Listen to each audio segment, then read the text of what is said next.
மரணம் தன்னை நெருங்குவதை அறிந்த மார்க்கண்டேயர் திருக்கடையூரில் சிவபெருமானின் திருவடிகளில் தஞ்சம் புகுந்தார். மார்க்கண்டேயரின் இறுதி நாளில் யமன் தனது பாசக்கயிற்றை வீசிய போது அது சிவலிங்கத்தையும் மார்க்கண்டேயரையும் ஒன்றாக சுற்றியது. அந்த நொடியில் சிவபெருமான் காலாந்தக அவதாரத்தில் லிங்கத்திலிருந்து வெளிப்பட்டார். என் பக்தனை தொட உனக்கு ஏது துணிவு என்று கோபப் புயலாய் கர்ஜித்த சிவபெருமான் காலனை தன் காலால் உதைத்து தள்ளினார். யமனின் பதவி பறிபோனது.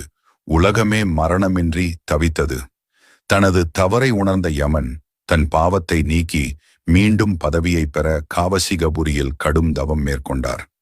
நதி நீரிலிருந்து எழும் நுரையையும் கரையில் உள்ள மணலையும் சேர்த்து குழைத்து ஒரு லிங்கத்தை உருவாக்கினார். யமனின் பக்தியை கண்டு மனம் இறங்கிய ஈசன் அவருக்கு மீண்டும் பதவியை மீட்டளித்தார்.